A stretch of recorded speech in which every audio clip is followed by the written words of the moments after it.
So we're just going to wait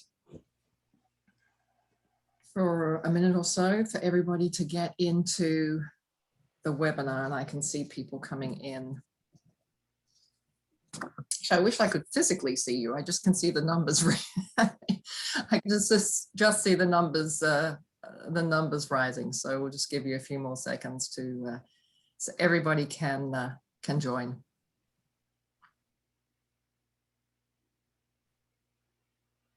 People are still coming in. And good morning to New Jersey. I see that in the chat.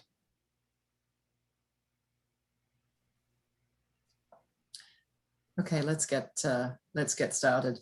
So good morning, I'm Nicola Barrett, Chief Corporate Learning Officer at Emory Executive Education at Goizueta Business School. And thank you for joining us today for Business Over Breakfast. We're delighted to bring back David Nour, a Goizueta alum and affiliate faculty at Goizueta Business School.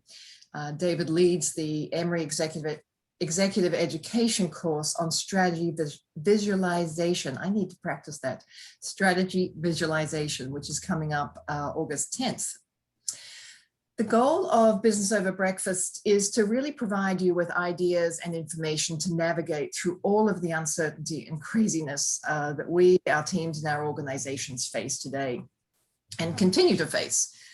Two factors that are increasingly important for business professionals are the ability to bring an idea, a change initiative, or a strategy to life. And another is building and fostering the relationships that help us understand the market, understand opportunities, potential disruptions, and do that more clearly and more quickly. David's research, thinking, and teaching helps us with both of these. Today, David is going to dive into his newly released book, Curvebenders, How a Firm's Most Strategic Relationships Power Nonlinear Growth in the Future of Work.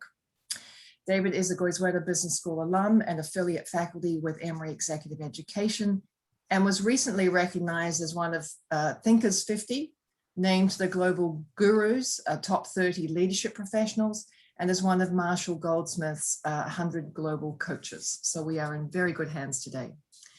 Today's session will be about 30 to 40 minutes of David sharing his insights, followed by about 15 to 20 minutes of Q&A. So please write your questions in the Q&A section at the bottom of the screen, and we will do our best to get to as many of those as we can today.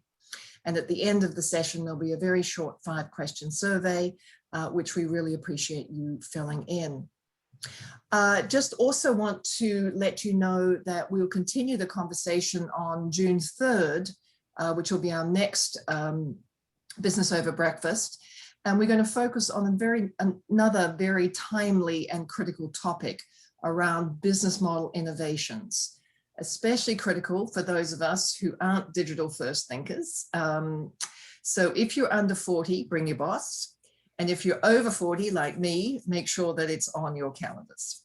So please enjoy the morning with David, and I look forward to hearing what you have to say.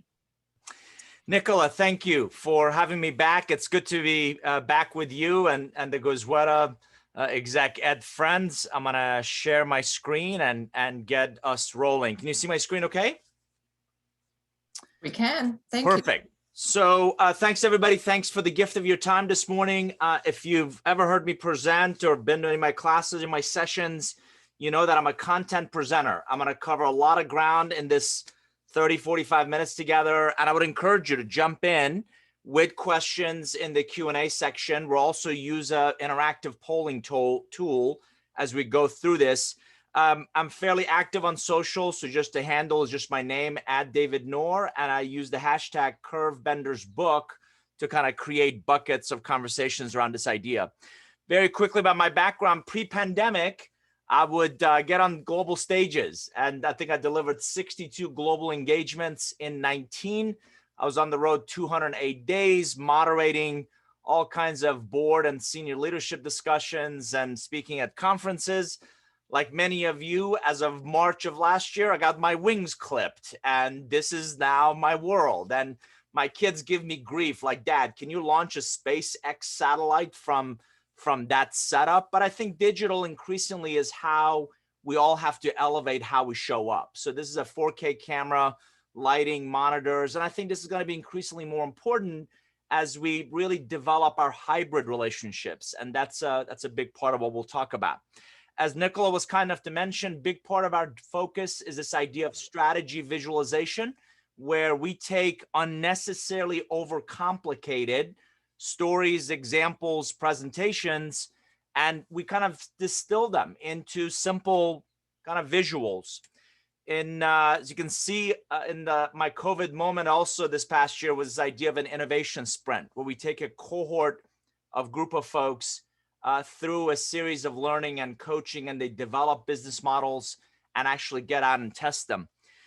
Curvebenders that I'll talk about today is part of what I call my Star Wars trilogy. So Relationship Economics was first, Co-Create was book number 10, and in Curvebenders, the common thread between these, as I'll talk about more in a second, is this idea of the strategic, quantifiable, and intentional power of your relationships and how they can impact not just your short-term performance, execution, results, but also I want to show you how it will help you remain relevant in this uncertain future of work that we're all headed for.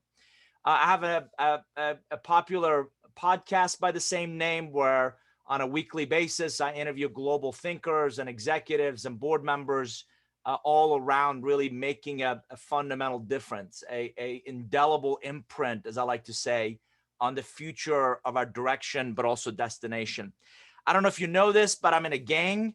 All right, that's my gang right there. Wendy and I celebrate 25 years this year. I have a 19-year-old who just finished her first year at Georgia Tech as a chemistry major, and she's on the pre-med track. And I have a 17-year-old son who just is about to finish his junior in high school, and 2 crazy dogs. And this is what I do for fun. Now, you don't have to get on a motorcycle and go 90 miles an hour, but when I put the earplugs in and the helmet on, nobody's calling. Nobody's. Hey, David. Yeah. I don't think your slides are advancing. Thank you for the heads up. I mentioned earlier, I don't think Zoom has been kind to me. So Jasmine, could you kindly, if you could tee up, I'm going to stop sharing my screen. And if you could tee up the presentation. Yeah, it's a lot more fun if you can actually see pictures of what I'm describing. So we'll have Jasmine tee up. See, always have plan B. Jasmine is teeing up the presentation as we speak. And my point about, and you'll see the picture in a second, but the whole idea of riding a motorcycle is I don't know anybody that can burn the candle at both ends. And I recently saw a meme that said, when did working from home become sleeping at work? We're all working more hours. We're all pulled in a lot more directions. More is expected of us. And the conflict, the challenge, and the opportunity that I see is work-life balance, I believe. There's my gang. And the next one, Jasmine. And you'll see the next slide. There's podcast. You got to go the other way. There we go. There you go. That's stop right there for me. So, more and more is demanded of us. We're working more hours. I don't know where your happy place is, but you need to find a way to disengage. And when I'm on that motorcycle, nobody's calling, nobody's texting, nobody wants to have a Zoom meeting. So for you, it might be yoga, it might be running, whatever it is, you've got to find a way to disengage, because one of the things that's also been taken away from us in the last 14 months is really a chance to think. Because I would think on airplanes, I would think in, cars on the way to appointments, maybe in that commute you had, but it was a chance. It was a quiet, isolated chance to think, and that's been taken away in some ways. So that's something I do for fun. Let's go ahead and go to the next one. Hey, David, I gave you remote control so you can control the screen from here. Perfect. Let's see if I can figure out. This is how to do that. It's working. So, as I mentioned, the last 20 years of my life has been really becoming a student of business relationships. So in Jasmine, let's go ahead and go to the next one. I'm having a hard time from this side. So on the next one, relationship economics was the onset of how do we plan, how do we really think about the relationships that are most critical to our success? Everybody keeps calling a soft skill. I think most people in this session would agree, A, it's not very soft, B, it's not that easy.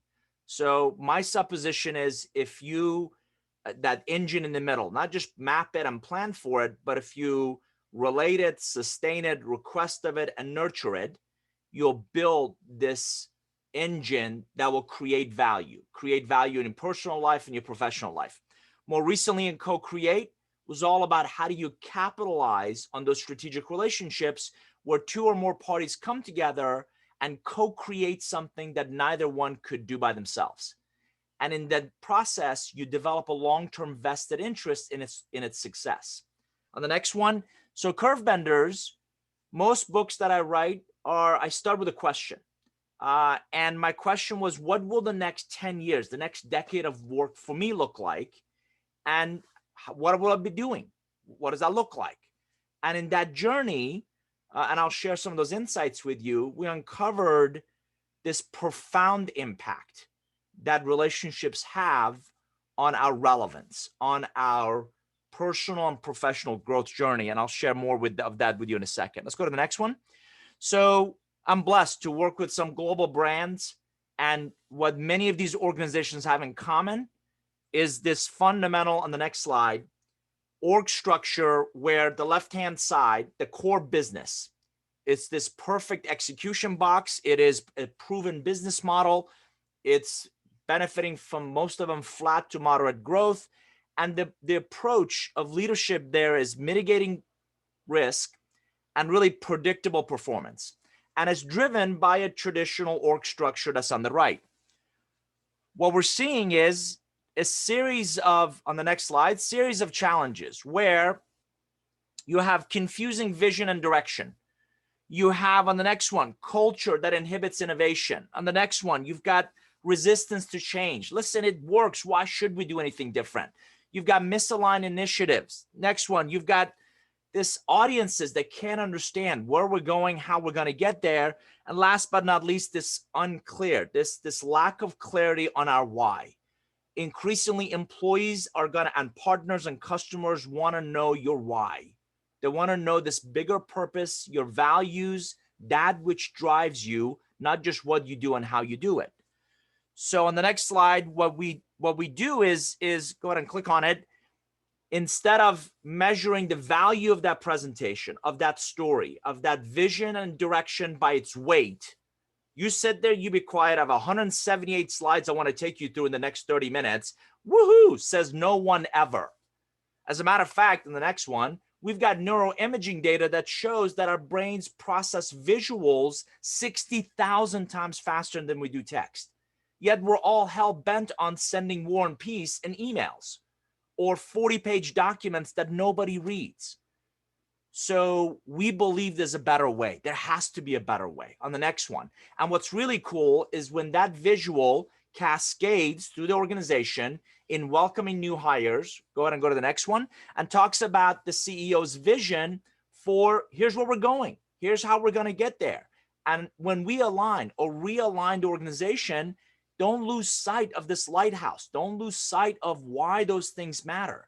So imagine one visual that becomes the rallying cry, one visual that gets and keeps everybody on the same page. Here's where we're going. Here's how we're going to get there. So again, a word from our sponsor on the next one. We do have a class coming up August, as Nicola was kind enough to mention, August 10, 11, 12, over 3 days, half days, 8 to noon. Lynn Wilson and I are going to deliver this virtually.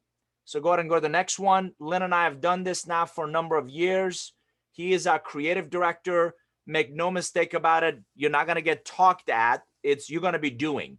So one of the biggest complaints we hear from people, well, I can't draw. Well, sure you can. We used to do them back of the napkin, and you can indeed. So we'll touch up on that, and we'll get you immersed in not just intellectually understanding visual storytelling, but really embracing and how to create some early sketches. And we'll start with stick figures, but early sketches in capturing and conveying those ideas. Let's go ahead and go to the next one.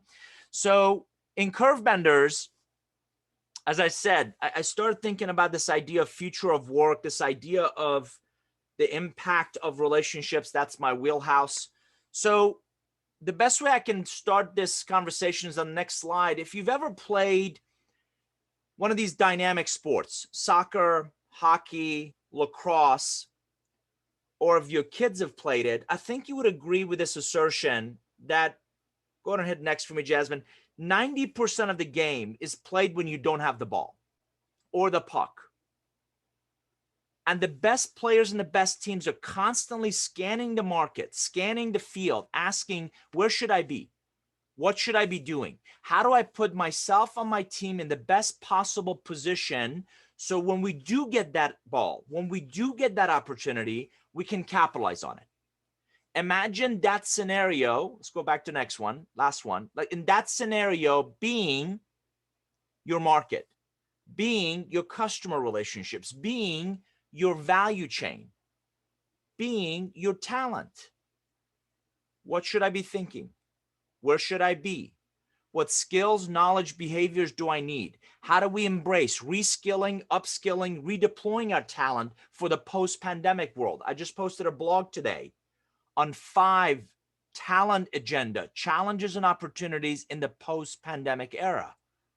The opportunity for you to do that is now, because I believe there's a business renaissance ahead, and very much like the roaring 20s. Think about it. We've been cooped up for 14 months. So a friend of mine in the travel and hospitality industry called it revenge travel, right? We're just eager to get out and get back out and reconnect and re-engage and make up for the last 14 months. So I'm seeing by visionary leaders, prudent investments, doubling down on those capability buildings, on those new market opportunities. And I'll talk more and more about that in a second. So next one, we started with thinking about this pandemic and all that could disrupt us. And just like many of you heard or saw or experienced, if you live anywhere a lot on the East Coast, this Colonial Pipeline and their security, breach and the ransomware, we've identified 15 forces that we believe will continue to disrupt not just the way we work. Look at what this pandemic has done. The way we live, the way we play, and the way we give or serve others. So in the face of that constant disruption, your only option to remain relevant, and of course you have, and I broke these down, the entire chapter 2 is on these 15 forces. You have some that are personal, you have much more control over, you have some that are organizational, and then you have some industry ones, along with some transitionary ones like technology and economy you can't do anything about, but you can certainly become a lot more proactive. And my premise here is this is not about, future gazing. If none of us have a crystal ball, how can we more proactively plan? I'm an old Eagle Scout, and one of my favorite merit badges was emergency preparedness. To date, there's crates on back of each of our cars. There's water in we don't have a basement in our crawl space. We invested in a generator this year.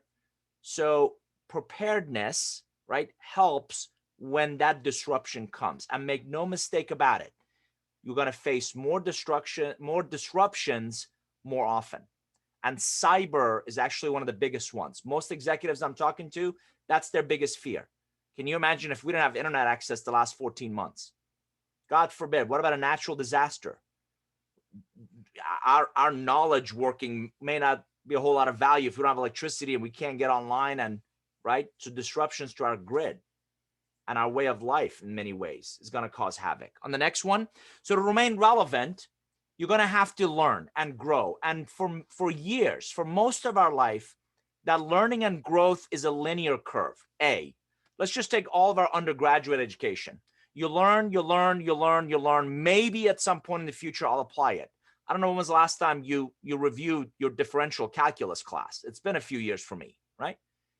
Our supposition is, I don't believe that will no longer suffice. So what you need to embrace is this idea of non-linear, almost like a hockey stick, micro-learning, executive education. I don't need a 4-year MIT degree. I just want to learn how to code. Or I want to come and learn from Anandi, business model innovation, because that's what I need to embrace. That's an example of that non-linear growth that we believe is going to be much more relevant. So on the next one, so in essence, every one of us needs to go through this idea of a personal reinvention. Think of an S curve. Organizations have been using it for years to rethink, reimagine, reinvent their product portfolio, their go-to-market strategies. You need to embrace the same. By the way, the idea isn't a new one. One of my MG 100 and Thinkers 50 colleagues, Whitney Johnson, wrote a book called Disrupt Yourself. And in it, she talks about your personal S-curve. I just added a third dimension to it. And the example I used is the lessons I'm learning on that motorcycle school, in that track, the questions I'm asking, I'm applying in my business world. So one type of learning from a very different bucket in my life is actually very relevant to other buckets. So it gives you that third dimension in terms of your skills, your knowledge, and your behavior. On the next one, so in that S-curve, in that reinvention, the arc of any job, any career, any role, any project, any initiative is about 3 to 5 years. Let's be honest, in about 3 to 5 years, you figured out where the coffee is, you know how to do the job, and you reach a certain plateau. You know it, I know it, everybody around you know it, you get bored. So I call that plateau a refraction point. And I'm going to take you back to your first physics class or early physics class on the next slide, where if you remember shining a light through water or through a piece of glass, do you remember it bending as well as creating that rainbow? Well, the same concept, the next one, I believe applies to your relationships. Certain relationships come into our lives that allow us to see that exact same challenge or opportunity, not only accelerate our journey through that difficult phase, but then give us options. So refract, in essence, what our potential opportunities could be. Said another way, they impact not just our direction, but ultimate destination. Add that, go to the next one, add that refraction point. You have 3 options and 3 options only. Regrettably, you can choose to do nothing and you're going to, unfortunate, fall off. You're going to fall off, right? You start to skip your preparation. You hit that snooze button way too often in the mornings. You don't show up with that rigor, with that tenacity, with that fire in your belly. You could flatline, right? And somebody better jolt some excitement in your life. And that's what we call static recalibration. What I want for you is to embrace an accelerated climb. What's that next best version of me? What's that next best opportunity for me? And it doesn't have to be another job or another organization. How do I reinvent, rethink, reimagine what I'm doing now? Because what I've done for the last 3 to 5 years have made me successful then, but it may or may not be in the next evolution of how I learn, how I grow. Moving forward, I spent 6 years at a private equity firm. And private equity firm, as you know, buys and sells organizations. We actually did 110 acquisitions and divestitures in about 6 years. And companies do this all the time. They make certain moves in terms of acquisitions or new product launch or new market entry to increase their enterprise market value. Market capitalization is another way to think about it. I started thinking, what if we applied the same idea to our own personal market value? So I started to identify a set of attributes in your journey from now to next. How can you increase? How can you identify what that market value is today, but how can you increase it and dramatically enhance it over some period of time? We all start with a foundational ring. Said another way, if your home life, if your personal life isn't solid, isn't reliable, isn't consistent, you're building a house on quicksand. So this is all about creating a very solid foundational ring. Next one. Next is really a set of what I call value accelerants. So from your financial acumen to your relational breadth and depth to your brand, these actually accelerate your personal market value. You want that next job, you want that next opportunity, you want that next proverbial phase or stage or chapter in your life. These value accelerants will accelerate your ability to get there. The last group I call growth enablers. Go to the next one.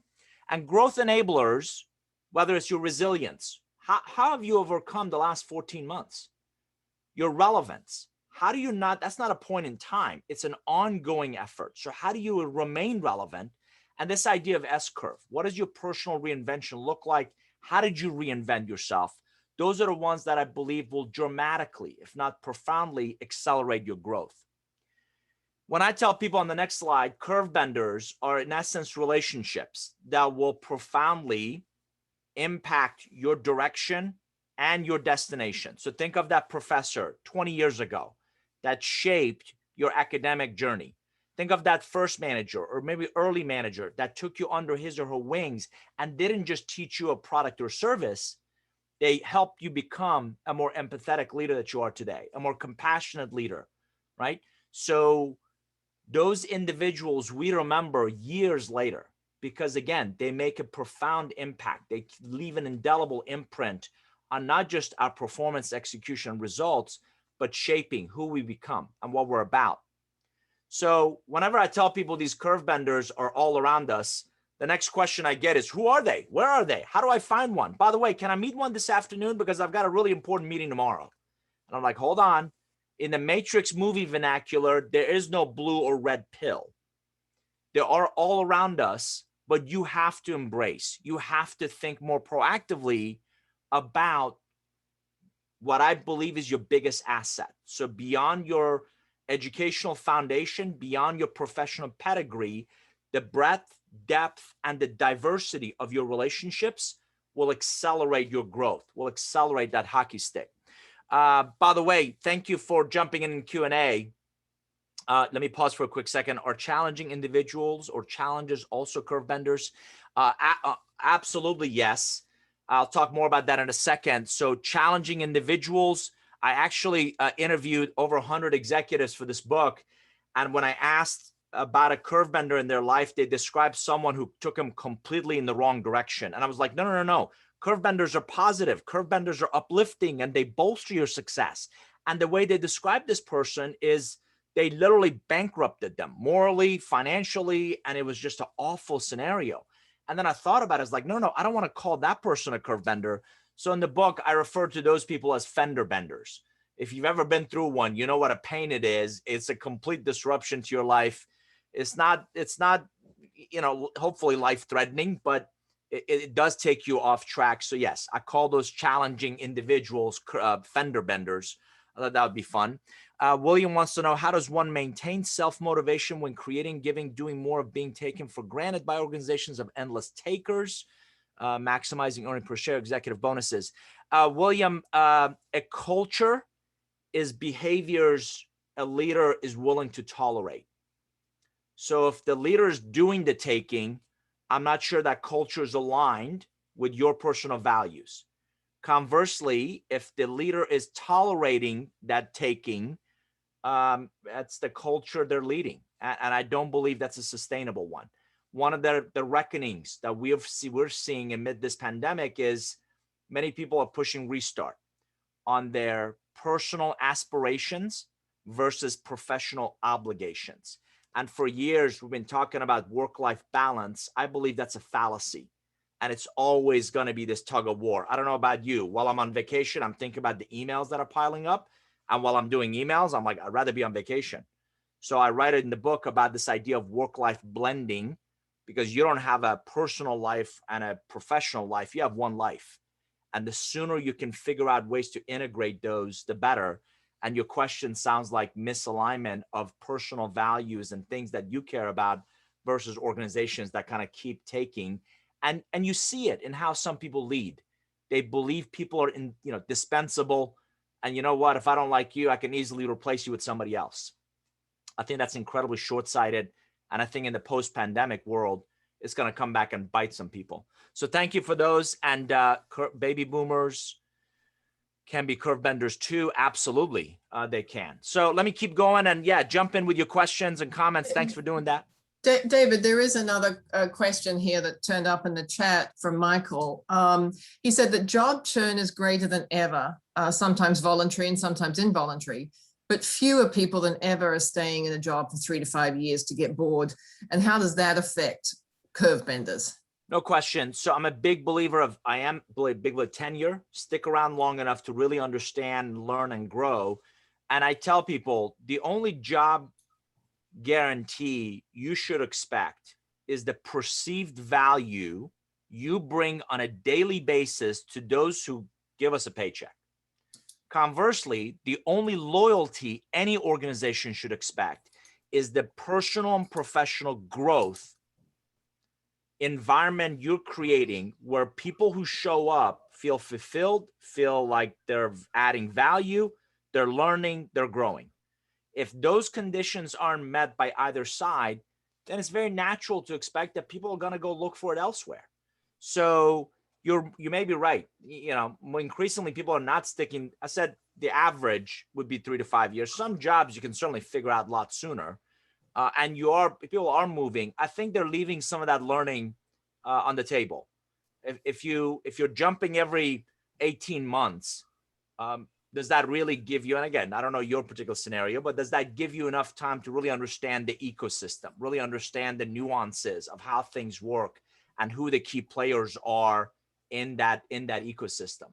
I'm a big believer of learning that before you decide to move on. By the way, the grass is always greener on the other side, right? I was reading the other day about the great regret, right? Where you leave a job because the other one looks and sounds really great and more money and all the things you think you want, but that all comes up in the dating period. And after you actually take the job, pretty much within the first 6 months, you're like, what the hell did I get myself into, right? And some people go back, but others, you may have burned the bridge and there's no going back to. So I'm a big believer of try to work out whatever challenges, issues you have with your current house, current place. If you can work through those, figure out ways to reinvent your job, reinvent what you're doing. If not, then perhaps moving to a new opportunity might be viable. But thank you for jumping in with that. Linda, David, can you repeat the last statement? Sorry, my wisdom comes in waves. I'm not sure which statement you're referring to. So if Linda, if you could just share that again, I'm happy to say it. So thank you for those questions. Keep coming in questions and answers. And whatever we don't get to, I'll give you a avenue that we can continue the conversation as well. But either Q&A or chat within Zoom, please feel free to jump in. Jasmine, if we could go back one, let me just quickly finish that. So I created 7 steps to what I said, meeting potential curve benders. Very quickly, you have to start with a personal foundation. This is absolutely about mindset. And I would encourage you to embrace a mindset of growth. That's all about lifelong learning. That's why Exec Ed exists. Lifelong learning, growth. 2, digital. Lead with digital, embrace digital. You cannot bury your head in the sand and say, blockchain isn't going to happen to me, or I don't care about cryptocurrency, or AI and ML isn't going to impact me. You're kidding yourself. So you've got to embrace more digital. And the last one is entrepreneurial. I'm indifferent, whatever logo is on your business card. Increasingly, you need to start thinking like an entrepreneur. I call them intrapreneurs inside organizations. So, and we're seeing this, more of micro enterprises, more of small teams with their own P&L that are focused on a mission, vision, direction. So that's your personal foundation. Professional commitment. Most people, I believe, are unwilling, not incapable, unwilling to do the incredibly difficult work necessary to become world-class. Curvebenders, my book number 11. I have 6 to 7 other books in my head. And yet you run into friends and they're being kind, but they tell you, it's amazing what an overnight success you've been. Really? Overnight? That's a commitment to not just meet, but exceed the expectations you have of yourself in that role. When you do that, you'll reach what I call catalyst. Again, I'm going to take you back to one of your first chemistry classes, a chemical reaction that says there's either something missing in my life or I aspire to gain a new reach a different level. That moves on to this idea of immersive inquiry, where you jump in with both feet to explore, inquire, experiment what's possible, what's potential, what that path forward looks like. That's when you can approach your strategic relationships and really help them understand, here's my journey from now to next. They'll give you some advice. They'll give you ideas. They'll introduce you to relationships. When you execute that with agility, when you demonstrate that you heard their advice and counsel, then you earn the right to create what I call connection cadence. You come back and reconnect with those relationships, and few of them will demonstrate a vested interest in you. They care, they bring an unbelievable level of candor, and they will push you beyond even your own perceived limitations. The common thread in over 100 executives that I interviewed for this book, when I asked them, were there some common threads in the Curvebenders in your life? Unequivocally, they said, Curvebenders saw the best version of me, even when I couldn't see it myself. They saw the potential, they saw the future of what I could become, what I could accomplish when I couldn't see it myself. Let's go to the next one. So if you believe in this idea of S curves and personal reinventions, I believe they're going to come at you more often. So they're going to be shorter.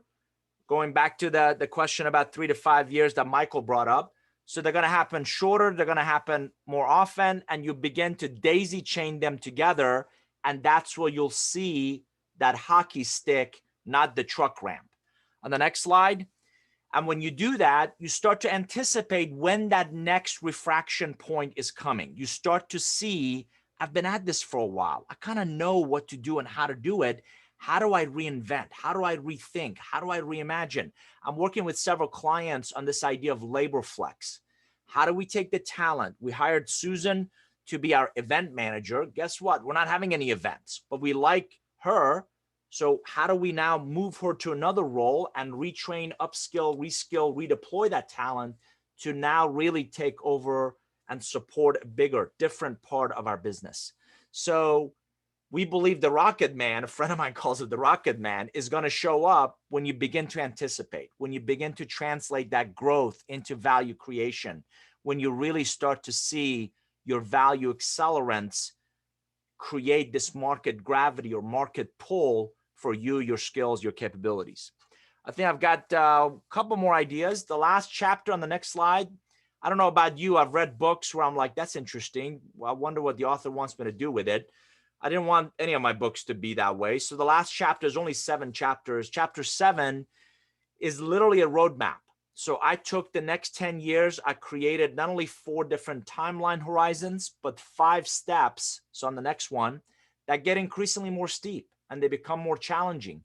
And it's going to take more effort from you. But that's that path, as you can see in the blue line, that non-linear growth path. So I give you a blueprint. I give you a roadmap of what to do over the next several years to really accelerate your personal and professional growth. On the next slide, I started by showing you the left-hand side of this image of the core business and the core structure, our work around those 5 attributes. So strategy, visualization, this idea of an innovation sprint.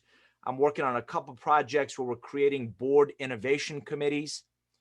I'm helping a couple clients recruit chief entrepreneurs. I'm not a recruiter. I work with recruiting firms to do that.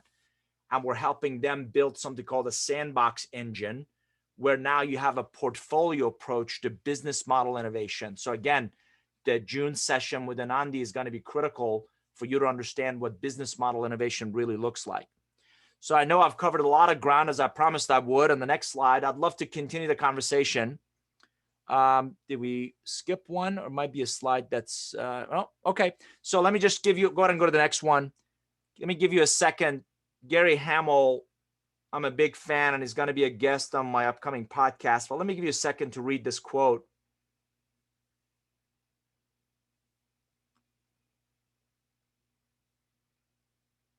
I cringe when people talk about annual strategic planning, because strategy isn't some calendar-driven anything. It's about a chance to look at the world in a new way and think in a new and unconventional way. My biggest fear is that we learn nothing from this pandemic, and that'll be an incredibly wasted opportunity. Conversely, if we use this pandemic as an impetus to rethink, reimagine, reinvent what we do, how we do it, how we think about work, how we lead. If you're a leader on this call, my question of you is, do you care about output or do you care about outcomes? Because in the past, we used to equate productivity with people showing up. In the last 14 months, with this grand experiment of 100 million people going to work from home, believe it or not, it's actually worked in some ways. Do we need to get back together? Absolutely. But you better give me a pretty compelling reason to commute 1.5 to 2 hours to come in for something. And Nicole and I were talking, I've got several clients that are reconfiguring their office spaces to more smaller meeting rooms, not individual offices, but they're doubling down on making their employees that much more productive remotely, right? So I would love to continue the conversation. We've stood up a private online community called the Nour Forum. So if you just go to nourgroup.com/forum, I'm there every day, discussions. We're over 2,500 people that are there. I'm posting unique content and ideas and perspectives. And It's like-minded professionals around these ideas, from strategy visualization or visual storytelling to this idea of strategic relationships, and certainly this idea of personal reinvention.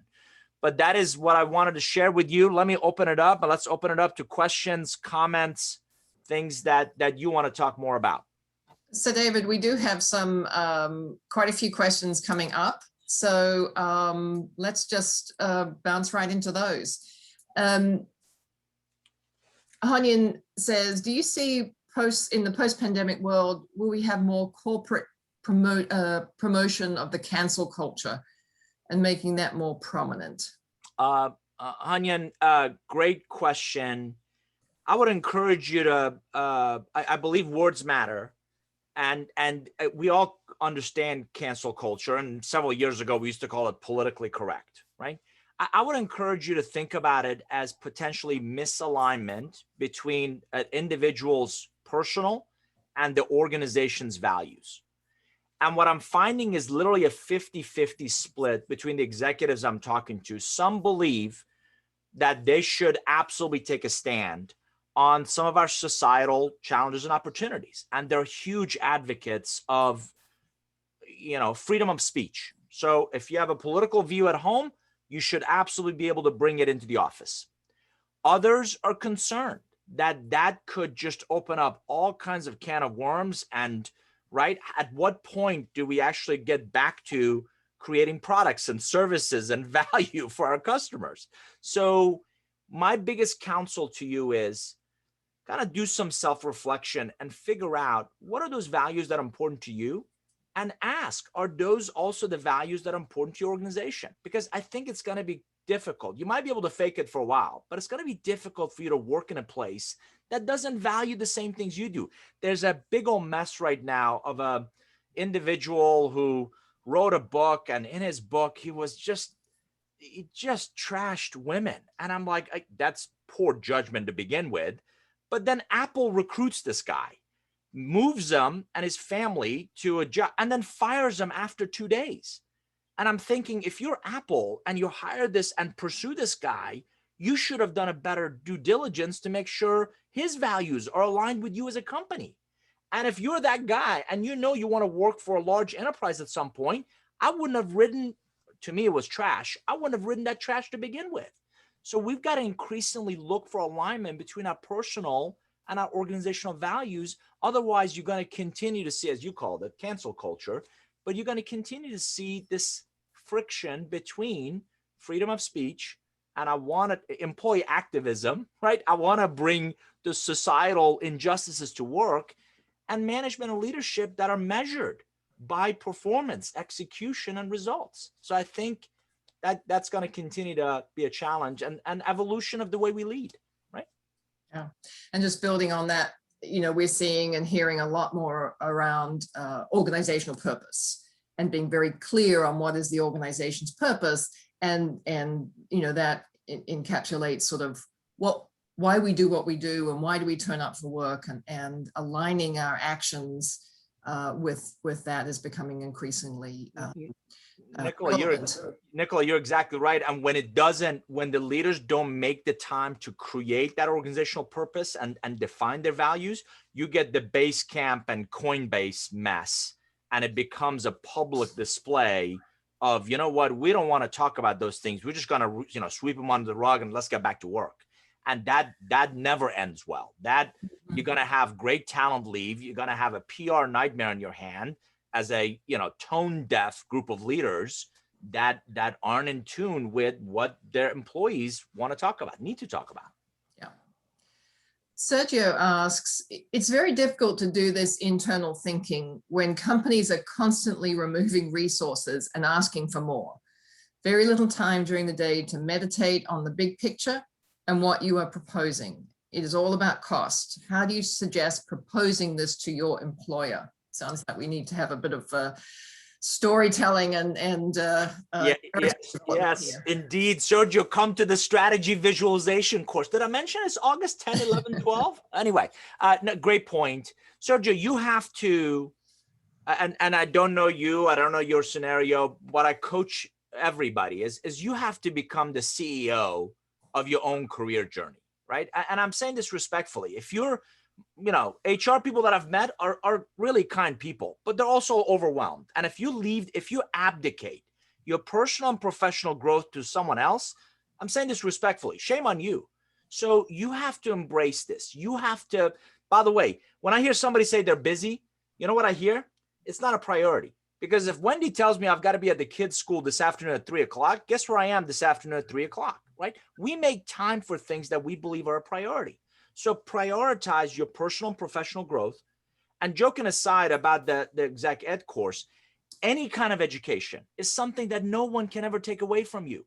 So if you make time for that introspection, and I call this your journey from now to next, your personal journey. Here's where I am today. Here's what I believe is either missing or I aspire to get to. I don't believe everybody's damaged, right? There's aspirations I have. So then what does that journey look like? And that gap between your current state and your future state becomes your plan. And you take that plan. The reason most leaders aren't interested in listening is because it's just not specific, not quantifiable, not strategic in that conversation. So if I have that plan and I go to them and they're either willing or they're not to make that investment, then I'm going to find a way to invest in myself.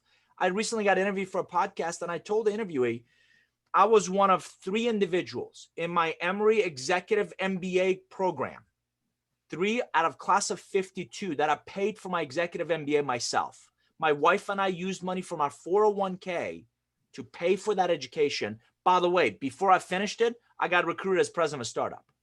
So that investment absolutely pays, but you have to have the courage and the commitment to make that investment in yourself.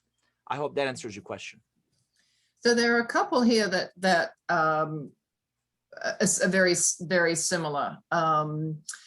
Denise poses, in too many places, whether divisions or groups, the leader is on the flat line, i.e. it's working and don't change it. And I'm going to retire in a few years, so don't rock the boat. And the people he or she is leading are young, dynamic thinkers causing friction.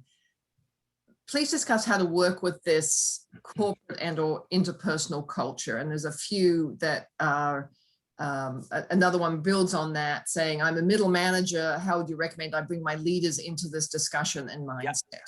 Denise, you're going to love the advice I gave to my kids years ago that actually may resonate. Both of my kids played competitive sports. I've played competitive sports. Here's the comment. No amount of arguing is ever going to reverse that referee's bad call. You know it. I know it. The fans, the parents, up in arms in the stands know it. The coach knows it. It's a bad call. That referee made a bad call. Your passionate argument of how bad that call was, including in reminding him that the local eye exam store is having a sale, is not going to change that referee's mind. So number one, it's an exercise in futility to try to battle City Hall. Number two, appeal, and this might build on the next question as well. I always try to appeal to that leader's logical self-interest. There's 3 types of professionals. Let's just get it out in the open. You've got the climbers, right? That I'm learning, I'm growing, I aspire to go do more. You've got the maintainers. Life is good. I'm making a good income. I've got kids in college. Don't rock the boat. And you've got the retirees. And it's not an age thing. It's a mindset thing. You know what? I'm going to kind of slow. I'm going to kind of coast. I'm going to kind of do what I need to do. It goes back to your personal values. It goes back to that which you aspire to. Ideal if the organization, if not the team, the department, the function is a career accelerant. Places like McKinsey have built a culture. You move up or you move out. If that's not where you work, it might be time to explore other options. And that's something you believe in. The logical self-interest in that manager that I would try to appeal to is, listen, there's a war for talent. We've got some really sharp people. If we don't create an environment that they're going to want to stay and learn and grow and develop here, not only we're going to lose them, but it's going to be dramatically more expensive to try to replace them. And think of the disruption to our business when those people are gone. So try to really create a compelling case for that cost of losing that talent. By the way, I had a chance to get to know and really spent some time with Jim Collins of the Good to Great fame. And in one of his books, he talks about the first phase that a company's in trouble is they lose exceptional talent they should be able to retain. Financial woes is actually stage 4. So talent, great talent that we worked hard to get here, leaving should be a yellow flag, right? So that's what I would try to do with that leader. If you're a middle manager, I would build a compelling case. I would build an ROI case, if you will, of why and how we should think about this differently. You're going to get like anything else. Some leaders are more receptive. I distinctly remember Nicola and I having a conversation about, hey, would love to do more virtual, would love to do, and she embraced it. And for a private client, Nicola, if you remember, they were in Oklahoma City and there were, other locations, and we delivered, and this was pre-pandemic. And by doing that, it gave us the runway to do other really cool things and test new things. And with her leadership, she's taken it and run with it, right? But you have to find people that are willing to make those prudent bets and test some ideas to gauge their viability. Not everybody's going to be able to do that or is willing to do that. Yeah. Couple more questions, David. Dan says, thanks for writing books that passionately explain the how and the why, but more importantly, teach us how to get it done. What's the most important leadership skill we should all be working on? Dan, good to see you here. Great question. It's like you asking me who's my favorite kid or what's my favorite organ. Well, give me the silver bullet. Right? I would say listen louder. And let me explain. I believe increasingly leaders are being pulled in a lot of different directions, so they have a short attention span. I believe there's increasing demands of them personally and professionally. I believe good people are genuinely doing the best that they can. And in that process, we're going 90 miles an hour in 5 different directions. I think we can get further if we go 45 miles an hour in one direction. And there are insights all around you as a leader.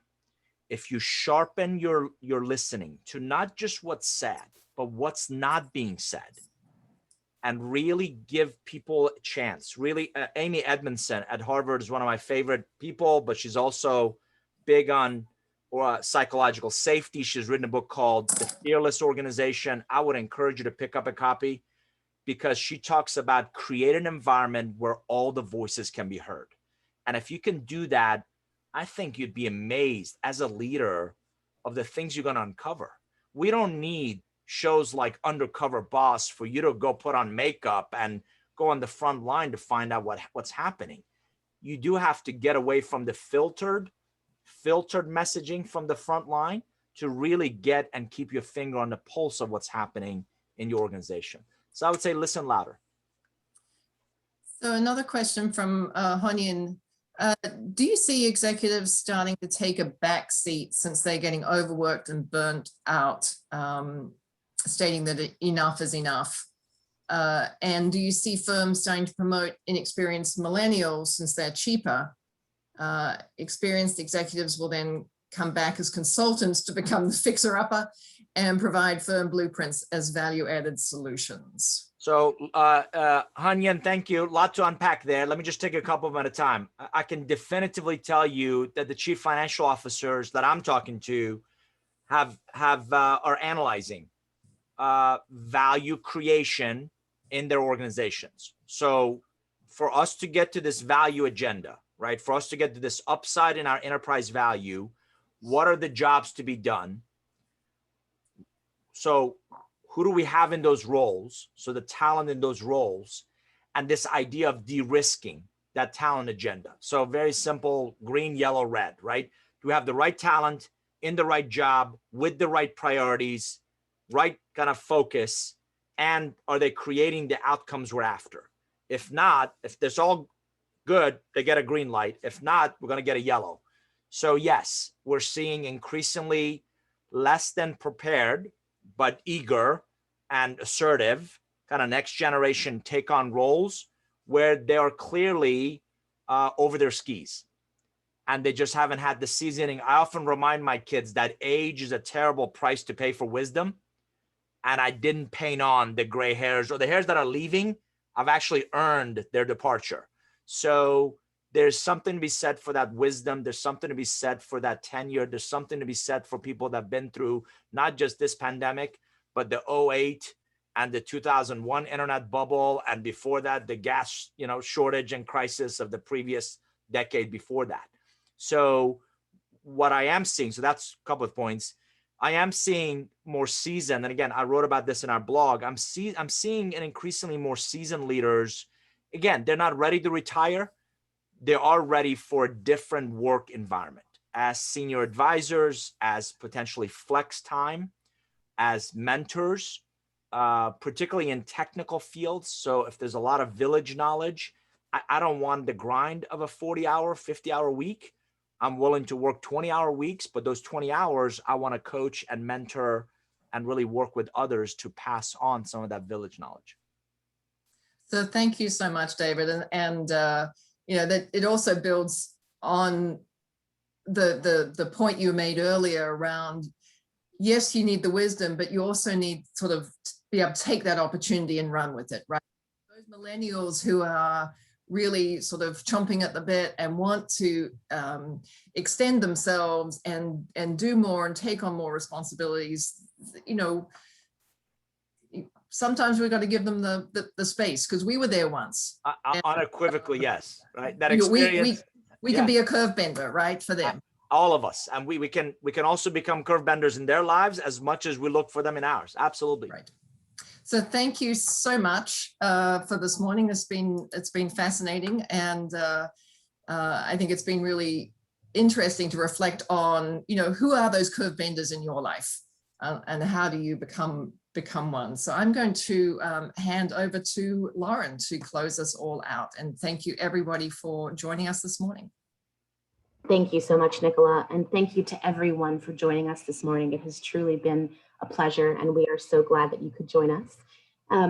If you would join us on June 3rd, our very next is over breakfast with Anandi Bhardwaj on business model innovations, followed by June 20th, we have Sharon Bergquist on worksite wellness, from disruption to the opportunity for innovation in mental well-being. Next slide, we have a list of our upcoming courses. See if we can just advance that here. Great, so we have Executive Coaching Diploma, which the application actually closes tomorrow. Leading and Inspiring Change. We have Design Thinking for Business Innovation. And then, of course, we have Strategy Visualization with David Nour, who you heard from this morning. So please do, please do join us. And lastly, going into the fall, we have Executive Communication and Leadership Presence in October. So thank you again. We really appreciate your time this morning. You will receive a brief survey. We would encourage you to please complete it, and have a wonderful day and remainder of